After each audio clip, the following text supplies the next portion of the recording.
Okay. Assignment number 18, Salem's Lot. We are done. I've really enjoyed reading it to you. I hope you have enjoyed reading it. I will say that if you have enjoyed reading it even a little bit, you should take a look at more Stephen King books. He has written more than 60 at this point, and they're fantastic. Specifically, the last few years, the last 6, 8, 10, 12 books have been amazing. So I would take a look at one or two or all of them. You can always talk to me about ideas. I would love to at any point, even after you graduate and whatnot. Shoot me an email, and I would love to chat with you about books you should read or we could read together, blah, blah, blah. You know the deal as far as having kids around. Get them out, no little brothers, sisters, no nephews, nieces, none of that, because this book is way too mature for them. For you, enjoy it very much. This is the end. This is assignment number 18. It's probably the last assignment I'll ever give you. And if this is the second semester, it's the last English assignment you'll ever have to do for high school. So congrats. There are 21 questions. It starts in part 3, The Deserted Village, chapter 14, The Lot 4, part 46. Again, you'll find this part in part 3, The Deserted Village, chapter 14, The Lot 4, part 46. Part 46. They pulled up in front of St. Andrew's at 5:45.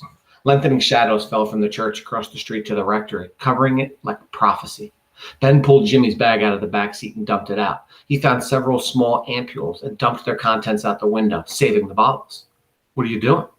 We're going to put holy water in these, Ben said. Come on.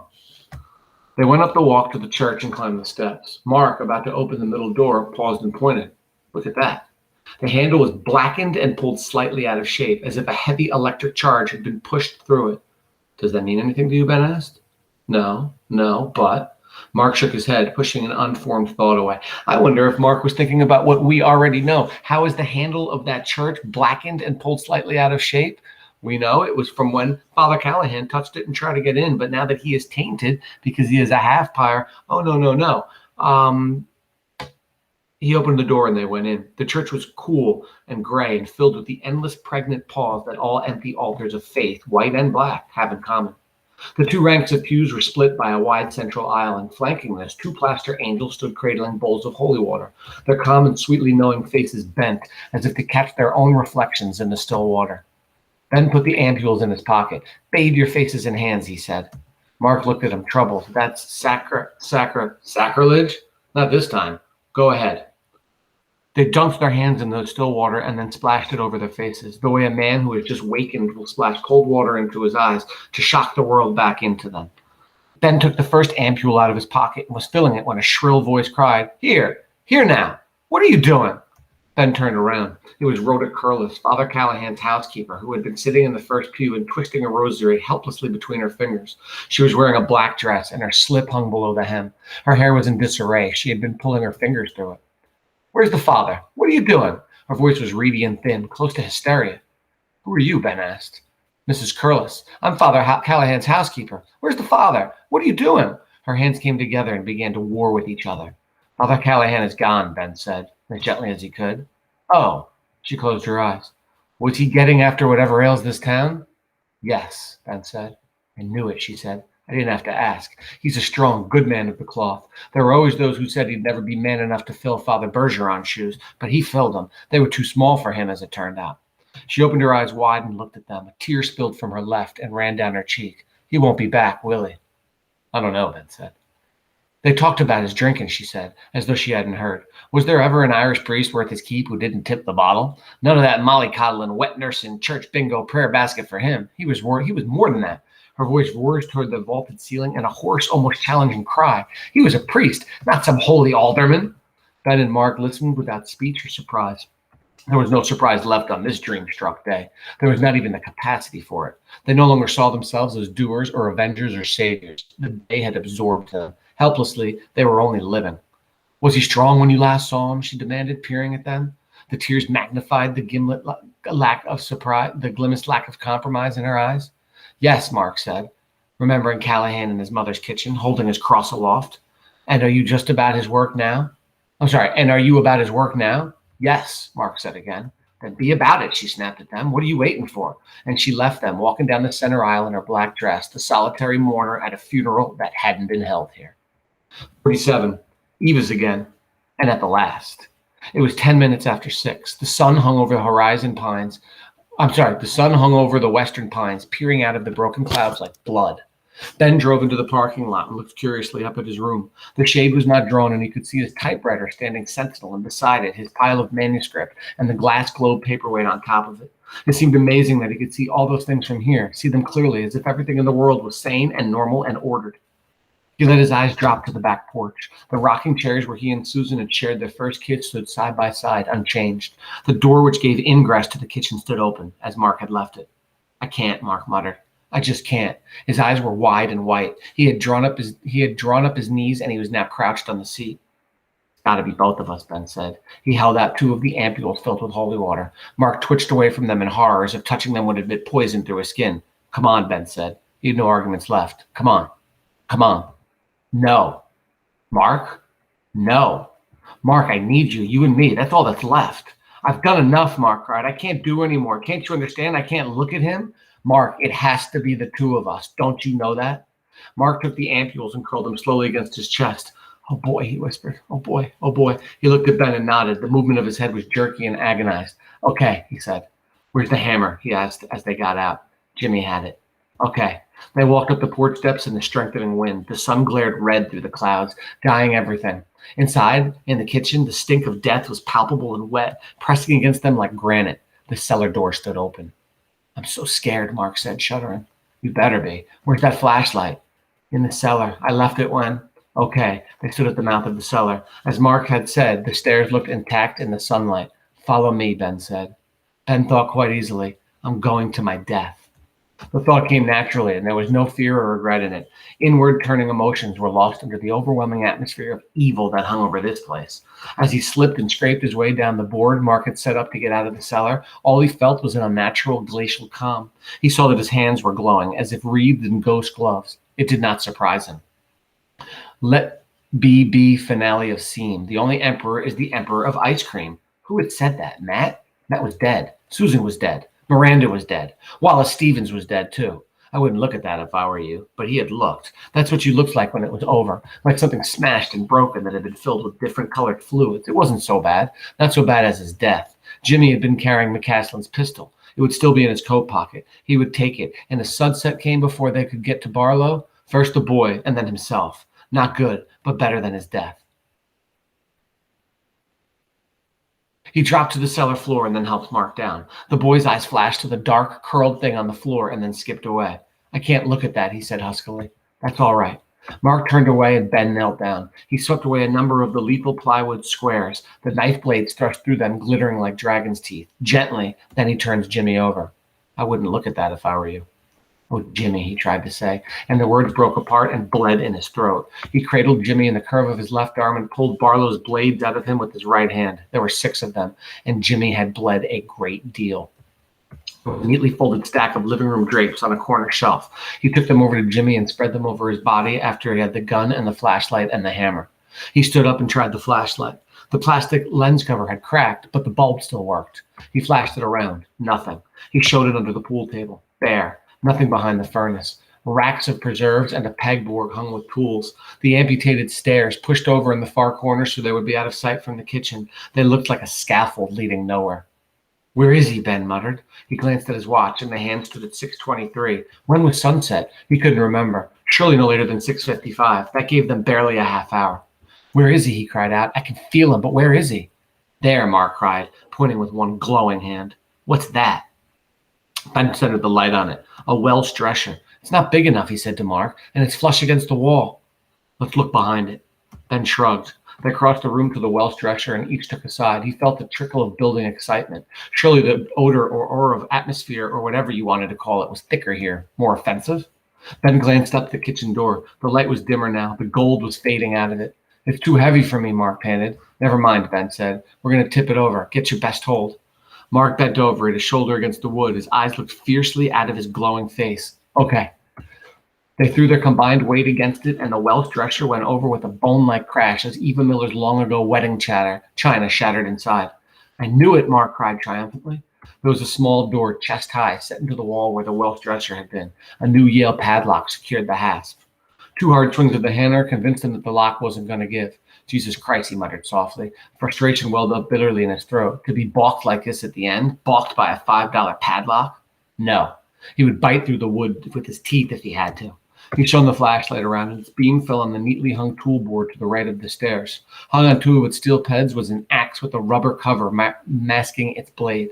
He ran across, snatched it off the pegboard, and pulled the rubber cover from the blade.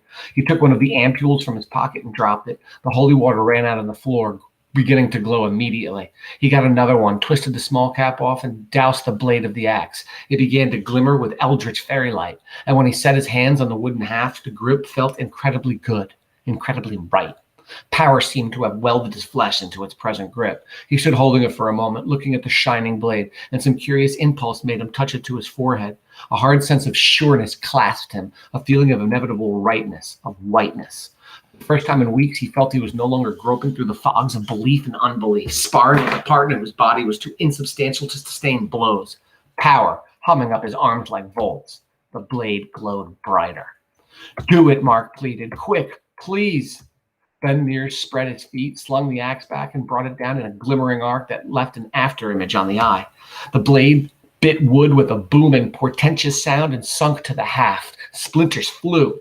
He pulled it out, the wood screaming against the steel. He brought it down again. He could feel the muscles of his back and arms flexing and meshing, moving with a sureness and studied heat that they had never known before. Each blow sent chips and splinters flying like shrapnel. On the fifth blow, the blade crashed through to emptiness, and he began hacking the hole wider with a speed that approached frenzy. Mark stared at him, amazed. The cold blue fire had crept down the axe handle and spread up to his arms until he seemed to be working in a column of fire. His head was twisted to one side, the muscles of his neck corded with strain, one eye opening and glaring, the other squeezed shut. The back of his shirt had split between the straining wings of his shoulder blades, and the muscles writhed beneath the skin like ropes. He was a man taken over, possessed. And Mark saw without knowing or having to know that the possession was not in the least Christian. The good was more elemental, less refined. It was ore, like something coughed up out of the ground in naked chunks. There was nothing finished about it. It was force. It was power. It was whatever moved the greatest wheels of the universe. The door to Eva Miller's root cellar could not stand before it. The axe began to move at a nearly blinding speed. It became a ripple, a descending arc, a rainbow from over Ben's shoulder to the splintered wood of the final door. He dealt it a final blow, and slung the axe away. He held his hands up before his eyes. They blazed. He held them out to Mark, and the boy flinched. "I love you," Ben said. They clasped hands. 49. The root cellar was small and cell-like, empty except for a few dusty bottles, some crates, and a dusty bushel basket of very old potatoes that were sprouting eyes in every direction. And the bodies. Barlow's coffin stood at the far end, propped up against the wall like a mummy sarcophagus, and the crest on it blazed coldly in the light they carried with them like St. Elmo's fire. In front of the coffin, leading up to it like railroad ties, were the bodies of the people Ben had lived with and broken bread with. Eva Miller and Weasel Craig beside her, Mabe Mulligan from the room at the end of the second floor hall, John Snow, who had been on the county and could barely walk down to the breakfast table with his arthritis. Vinnie Upshaw, Grover Verrill. They stepped over them and stood by the coffin. Ben glanced down at his watch. It was 6:40. "We're going to take it out of there," he said. "By Jimmy." "It must weigh a ton," Mark said. "We can do it." He reached out almost tentatively and then grasped the upper right corner of the coffin. The crest glittered like an impassioned eye. The wood was crawlingly unpleasant to the touch, smooth and stone-like with years. There seemed to be no pores in the wood, no small imperfections for the fingers to recognize and mold to, yet it rocked easily. One hand did it. He tipped it forward with a small push, feeling the great weight held in check as if by invisible counterweights. Something thumped inside. Ben took the weight of the coffin on one hand. "Now," he said, "your end." Mark lifted, and the end of the coffin came up easily. The boy's face was filled with pleased amazement. "I think I could do it with one finger." "You probably could. Things are finally running our way, but we have to be quick." They carried the coffin through the shattered door. It threatened to stick at its widest point as Mark lowered his head and shoved. His head and shoved. It went through with a wooden string. Carried it across to where Jimmy lay, covered with Eva Miller's drapes. "Here he is, Jimmy," Ben said. "Here the bastard is. Set it down, Mark." He glanced at his watch again. 6:45. Now the light coming through the kitchen door above them was an ashy gray. "Now?" Mark asked. They looked at each other over the coffin. "Yes," Ben said. Mark came around, and they stood together in front of the coffin's locks and seals. They bent together, and the locks split as they touched them. Making a sound like things snapping clapboards. They lifted. Barlow lay before them, his eyes glaring upward. He was a young man now, his black hair vibrant and lustrous, flowing over the satin pillow at the head of his narrow apartment. His skin glowed with life. The cheeks were as ruddy as wine. His teeth curved out over his full lips, white with strong streaks of yellow like ivory. He began Mark. Mark began and never finished.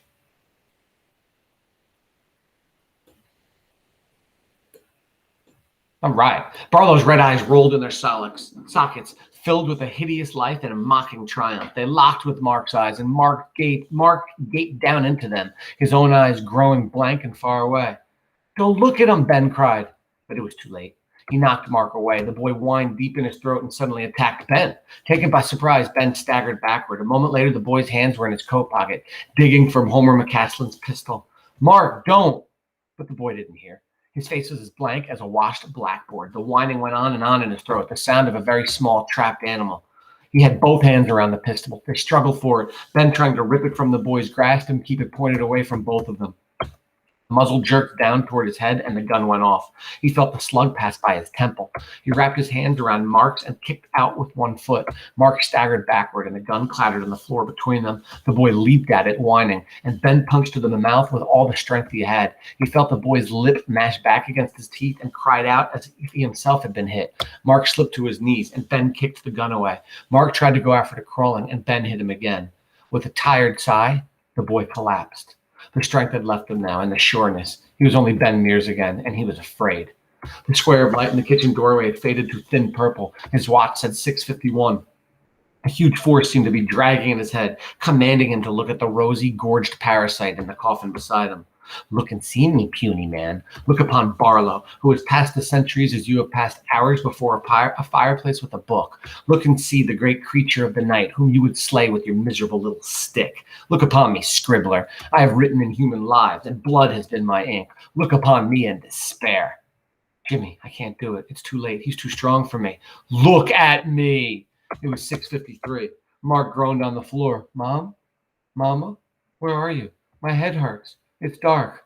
He shall enter my service, castrate him.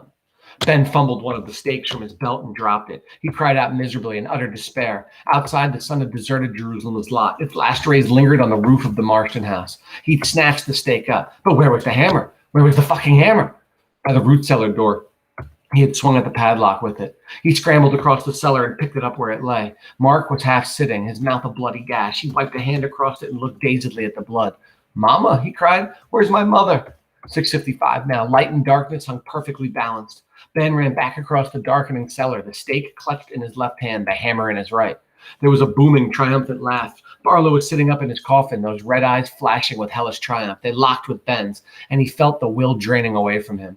With a mad, convulsive yell, he raised the stake over his head and brought it down in a whistling arc. Its razor point sheared through Barlow's shirt, and he felt it strike into the flesh beneath.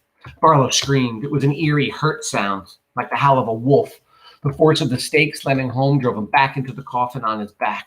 His hands rose out of it, hooked into claws, waving crazily. Ben brought the hammer down on top of the stake, and Barlow screamed again. One of his hands, as cold as the grave, seized Ben's left hand, which was locked around the stake. Ben wriggled into the coffin, his knees planted on Barlow's knees. He stared into the hate and pain-driven face. Let me go, Barlow cried. Here it comes, you bastard, Ben sobbed. Here it is, leech. Here it is for you. He brought the hammer down again. Blood splashed upward in a cold gush, blinding him momentarily. Barlow's head lashed from side to side on the satin pillow. Let me go. You dare not. You dare not. You dare not do this. He brought the hammer down again and again. Blood burst from Barlow's nostrils. His body began to jerk in the coffin like a stabbed fish. The hands clawed at Ben's cheeks, pulling long gouges in his skin. Let me go. He brought the hammer down on the stake once more, and the blood that pulsed from Barlow's chest turned black. Then, dissolution. It came in the space of 2 seconds, too fast to ever be believed in the daylight of later years, yet slow enough to recur again and again in nightmares with awful stop-motion slowness. The skin yellowed, coarsened, blistered like old sheets of canvas. The eyes faded, filmed white. fell in. The hair went white and fell like a drift of feathers. The body inside the dark suit shriveled and retreated. The mouth widened gapingly as the lips drew back and drew back, meeting the nose and disappearing in an oral ring of jutting teeth. The fingernails went black and peeled off, and then there were only bones, still dressed with rings, clicking and clenching like castanets. Dust puffed through the fibers of the linen shirt. The bald and wrinkled head became a skull. The pants, with nothing to fill them out, fell away to broomsticks clad in black silk. For a moment, a hideously animated scarecrow writhed beneath him and then lunged out of the coffin with a strangled cry of horror. But it was impossible to tear the gaze away from Barlow's last metamorphosis. It hypnotized. The fleshless skull whipped from side to side on the satin pillow. The nude jawbone opened in a soundless scream that had no vocal cords to power it. The skeletal fingers danced and clicked on the dark air like marionettes. Smell struck his nose and then vanished, each in a light little puff. Gas, putrescence, hard and fleshy. A moldy library smell, acrid dust, then nothing. The twisting, protesting finger bones shredded and flaked away like pencils. The navel cavity of the skull widened and met the oral cavity. The empty eye sockets widened in a fleshless expression of horror and surprise, met and were no more. The skull caved in like an ancient Ming vase. The clothes settled flat and became as neutral as dirty laundry. And still there was no end to its tenacious hold on the world. Even the dust billowed and writhed in tiny dust devils within the coffin. And then suddenly he felt the passage of something which buffeted past him like a strong wind, making him shudder. At the same instant, every window of Eva Miller's boarding house blew outward. "Look out, Ben!" Mark screamed. "Look out!" He rolled over on his back and saw them coming out of his root cellar. Eva, Weasel, Maeve, Grover, and the others. Their time was on the world. Mark's scream echoed in his ears like great fire bells, and he grabbed the boy by the shoulders. "The holy water!" he yelled into Mark's tormented face. "They can't touch us!" Mark's cries turned to whimpers. "Go up the board, Ben," Ben said. "Go on." He had to turn the boy to face it, and then slap his bottom to make him climb. When he was sure the boy was going up, he turned back and looked at them, the undead. They were standing passively some 15 feet away, looking at him with a flat hate that was not human. "You killed the master," Eva said, and he could almost believe there was grief in her voice. "How could you kill the master?" "I'll be back," he told her, "for all of you." He went up the board, climbing Ben over, using his hands. It groaned under his weight, but held. At the top, he spared one glance back down. They were gathered around the coffin now, looking in silently. They reminded him of the people who had gathered around Miranda's body after the accident with the moving van. He looked around for Mark and saw him lying by the porch door, on his face. All right, that's it for me. Perfect place to leave off. I left off at 50. All right, so just go to part 3, The Deserted Village, chapter 14, The Lot, part 4, and then go down to 50. Again, that's part 3, The Deserted Village, chapter 14, The Lot, part 4, 50. Enjoy it. It's a decent ending. You get a little denouement action. I mean, we already know how it's going to end because then Los Zapatos, but you'll see, it's going to meet up again, and actually there will be action after that as well.